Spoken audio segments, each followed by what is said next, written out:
Nah sekarang saya tarik agak ke belakang lagi. Kalau Tuhan tuh butuh apa?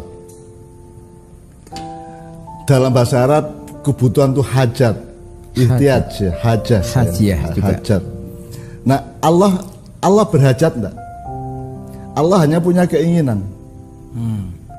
Nah Allah itu tidak butuh, dia tidak butuh orang menyembah, dia tidak butuh ada siapapun lainnya, karena dia maha kuasa, maha segala-galanya, dia tidak butuh. Maka Allah tidak ada menyebut perilakunya itu sebagai hajat. Aku berhajat menciptakan Adam, tidak ada, dia tidak butuh Adam. Nah kalau kita tahu posisi dasar ini, kalau manusia itu kalau bisa itu mengutamakan kebutuhan. Nah kebutuhan yang utama adalah kebutuhan yang utama seperti kalau para ilmuwan menyebut sandang pangan papan dan seterusnya tadi itu. Nah kalau di dalam batin kita kan, kita ini kan butuh asal usul kita supaya kita jelas kan gitu. Kalau kita ini angka 6 kita butuh satunya atau nolnya kan begitu, seperti komputer 0101 gitu ya. Gitu ya. Nah sebenarnya semua masalah, mau perusahaan, mau negara, mau pemerintahan, kabinet, atau keluarga, atau sehari-hari kita dengan itu tiap hari keputusannya itu kebutuhan apa? Keinginan. Sebab misalnya sandang pangan papan, sandangnya itu kan berarti kebutuhan utama itu adalah martabat. Kita jangan sampai telanjang keluar rumah, maka kita butuh pakaian, gitu ya. Terus kemudian kebutuhan pakaian ini menjadi keinginan pakaian. Akhirnya kan ini yang dieksploitasi oleh para kapitalis, para komersialis itu ya. Jadi mal-mal, toko-toko itu kan menciptakan kebutuhan publik, padahal sebenarnya bukan kebutuhan mereka. Maka itu disebut konsumerisme segala macam. Itu kan konsumenisme atau konsumerisme itu kan di mana para kapitalis atau para pedagang global besar itu memalsukan kebutuhan keinginan manusia disebut kebutuhan, padahal manusia tidak butuh. Wong sekarang kalau mau dicari-cari betul, sebenarnya kita butuh nggak sih internet tuh? Sebenarnya kita butuh nggak sih televisi? Sebenarnya kita butuh nggak sih SMS itu? Kalau saya melihat hidup saya kan mayoritas tahun-tahun saya hidup itu kan tanpa dunia digital, tanpa online itu kan gitu. Jadi saya sebenarnya andaikan saya kembali ke 20 tahun, 30 tahun yang lalu, 50 tahun yang lalu, saya tidak masalah karena saya sebenarnya mungkin punya keinginan tapi saya tidak punya kebutuhan. Jadi kalau sekarang nama saya, wajah saya, ucapan saya itu hilang dari semua aplikasi internet, saya senang, gitu loh. Karena saya harus bertahan pada kebutuhan. Misalnya, apakah Allah butuh manusia mengabdi? Kan tidak. Manusia butuh mengabdi kepada Allah. Nah itu kalau ditemukan, maka sekarang meskipun sehari-harinya saya ingin sholat, bisa juga ya, itu sebagai variabel dari kebutuhan ya. Karena butuh maka saya ingin, bisa juga gitu. Tapi kalau saya ingin belum tentu saya butuh, kan gitu kan. Kalau saya butuh bisa menjadi keinginan, kalau saya ingin belum tentu menjadi kebutuhan, kan begitu. Tapi kalau posisi Allah dan hambanya kan, Allah tidak butuh, kita yang butuh. Allah punya keinginan. Nah kalau Allah yang punya keinginan kan tidak masalah, karena Allah maha hafid. Jadi dia maha menjaga termasuk dirinya sendiri kan gitu. Sehingga dia punya kedewasaan dan kematangan. Allah punya kematangan dan kedahsyatan untuk ingin. Tapi kalau manusia kan harus hati-hati untuk ingin. Makanya Anda tahu ya, saya kan tidak pernah ingin menjadi pejabat, ingin menjadi pengusaha, ingin menjadi siapapun, ingin menjadi presiden, menjadi menteri gubernur, menjadi, meskipun saya pernah ditawari untuk menjadi wakil bupati Nganjuk gitu ya. Tapi saya wakil bupati loh ya. Sudah pasti saya tidak ingin. Wong presiden aja saya tidak ingin kok. Apalagi wakil bupati. Tapi tidak apa-apa. Wong orang itu macam-macam dan saya harus lapang menerima mereka semua. Nah, jadi menurut saya kuncinya adalah pekerjaan psikologi yang terbaik, pekerjaan agama yang paling efektif, pekerjaan budaya yang paling penting adalah setiap manusia tiap hari menganalisis dan ngoncai atau nitili yang mana yang saya benar-benar butuh, yang mana saya yang hanya ingin. Kalau dia bisa itu maka hidupnya efektif, efisien kan gitu. Ya, tapi yang paling mendasar tadi saya berterima kasih sekali dari pemetaan kalau Allah itu berkeinginan tapi tidak punya kebutuhan. Sebaliknya manusia itu punya kebutuhan tapi kalau bisa jangan banyak keinginan gitu ya. Nah, dari sini apakah tadi Mbak Nun menyebut tentang bertahan pada kebutuhan.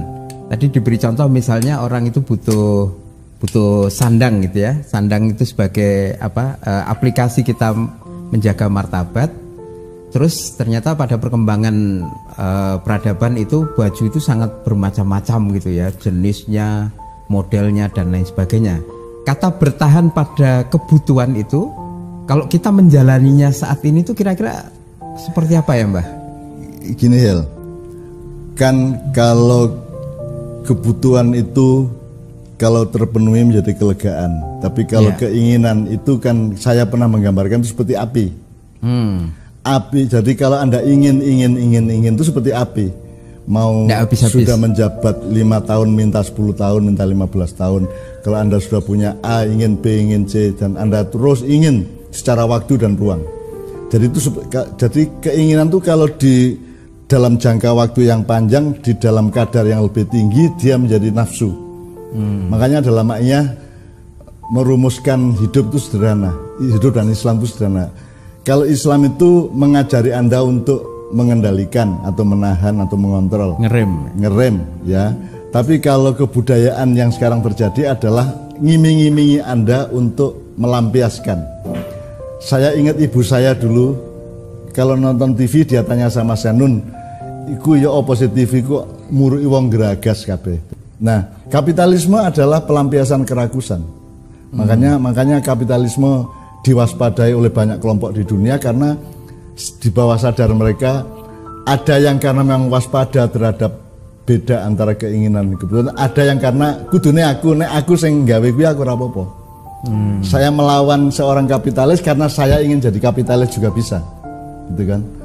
Aku ngelawan presiden mergo aku sing pengen jadi presiden, kok kowe kudune aku gitu ya, bisa juga. Tapi ada yang mengkritisi presiden atau pejabat karena ilmunya, bisa juga. Loh, kan semua ada pertimbangannya, ada kriterianya, ada parameternya. Kan mestinya kalau ini memang cocok ini seumur hidup. Kalau ini enggak usah pernah memimpin kan bisa. Jadi itu karena ilmu, itu karena pemahaman, itu karena analisa dan seterusnya.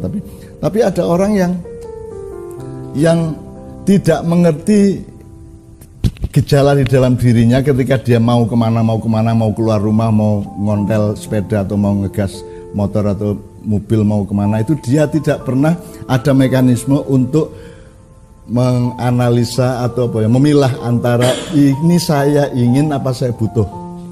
Ya. Ini barusan saya tadi loading berpikir Mbah Nun bahwa kalau kita bisa bertahan pada kebutuhan pada saat yang sama itu berarti kita ngerem keinginan. Mungkin bayangan saya itu kelihatannya sederhana tapi implikasinya sangat besar andaikan semua orang bisa melakukan, yaitu dengan kita bertahan pada kebutuhan yang pokok-pokok saja dan ngerem nafsu atau keinginan, itu sebenarnya kita secara menyeluruh itu sedang menghemat sumber daya. Ya, sumber daya alam yang sumber daya. Itu salah satu manfaat atau efeknya ya. Tapi kan pikiran yang memfokuskan diri pada kebutuhan itu kan ditentang seluruh dunia. Iya. Karena seluruh dunia ini kan mengikuti ideologi atau cara hidup dengan modal sekecil-kecilnya mencari laba sebesar-besarnya, kan begitu. Iya. Itu namanya kapitalisme. Jadi pikiran kita ini ditentang oleh semua orang di dunia. Iya. Mungkin gitu. Bayangannya kalau bertahan di kebutuhan tuh garing urip. Iya. Barangkali. Padahal di saat yang sama mereka mengatakan, "Mbok, hidup itu alamiah." Terus ada lagi yang mengatakan, "Mbok, itu manusiawi ya." Manusiawi itu maksudnya apa? Manusiawi itu kan alamiah. Sama toh? Iya. Jadi alamiah itu kata sifat, manusia itu kata sifat yang mengacu kepada manusia. Jadi kalau Anda ngomong manusiawi, sekarang kan orang dia memperkosa, dia bernafsu, itu manusiawi ya. Itu bukan manusiawi, itu karena manusiawi itu alamiah. Oh, saya Mbak Nun bertanya lagi, maaf. Di antara kebutuhan dan keinginan, saya ingat salah satu prinsip di dalam hukum Islam itu kan diasumsikan ada kebutuhan pokok, kemudian satu lagi kebutuhan yang lupa saya istilahnya. Terus yang ketiga itu kebutuhan yang ini kalau bisa ada itu memperindah kehidupan gitu, menjadi apa namanya, hidup itu layak, enak, indah, atau bahasanya itu tahsiniat gitu. Nah, barangkali Mbah Nun punya pandangan tentang tahsiniat ini, mungkin di antara kebutuhan dan keinginan itu titik proporsi yang karena bagaimana? Allah itu hadir dan menghadirkan ciptaannya itu di dalam harmoni antara kebenaran, kebaikan dan keindahan. Jadi kalau Anda sholat itu jangan berhenti pada benar ucapannya, benar gerakannya dan baik keputusan bahwa Anda sholat, tapi juga Anda masuk ke wilayah keindahan. Kalau Anda tidak merasakan keindahan, ya Anda Anda masih cacat.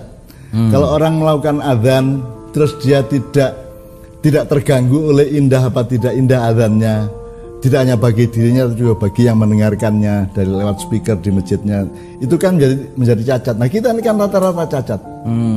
Kita ini rata-rata manusia itu cacat karena dia tidak lengkap, gitu loh. Dipikirnya keindahan itu urusan kesenian. Kalau agama tidak ada keindahan kan gitu kan, selama ini kan indah itu kebudayaan. Kalau benar itu ilmu, kalau baik itu agama kan gitu. Pembagian sekularismenya, pembagian nilai hidup secara sekuler. Bahwa kalau benar itu urusan pendidikan sekolah sampai universitas, kalau urusan kebaikan itu urusan agama. Jadi agama itu tidak berurusan sama kebenaran, apalagi keindahan. Makanya hampir tidak ada kok mekanisme mengurusi keindahan di dalam praktek Islam yang kita alami selama ini. Gitu kan. Wong sekarang MTQ saja yang acuan utamanya adalah keindahan, bagaimana Al-Quran itu diantarkan secara indah. Itu kan penjuriannya kan soal makhraj, soal tajwid, soal apa? Jadi soal kebenaran, bukan bahkan kebaikan belum tentu. Gitu, apalagi keindahan. Nah, kita di Ma'iyah ini kalau bisa sejak kecil dari masalah-masalah yang kecil-kecil, pengalaman yang kecil-kecil itu kita selalu jangan cacat. Sebab kalau cacat itu palsu kan. Sekarang saya seharusnya 3 jadi 2, itu kan cacat. Kalau 3 disebut 2 atau 3 dinyatakan atau ternyata 2 itu palsu enggak? Ya kalau 3 ya harus 3 faktanya. Kalau faktanya 2 kan palsu. Nah, tadi kita kan sudah pernah ngomong bahwa hidup itu pokoknya jangan sampai Anda menjalani kepalsuan dan berperilaku palsu, dan seluruhnya di dalam diri Anda harus, itu namanya siddiq. Jadi siddiq sifatnya Rasulullah yang pertama. Itu menurut saya dari diskusi ini kita punya kosakata siddiq itu tidak palsu. Tidak palsu ya, otentik asli. Kalau manusia punya kaki tapi tidak mau berjalan, palsu enggak dia? Palsu. Kalau manusia punya rasa keindahan tapi kemudian dia menolak keindahan, mentang-mentang agama itu urusannya adalah akhlak dan kebaikan, berarti kan dia palsu. Demikian juga kalau mau kita perluas ya.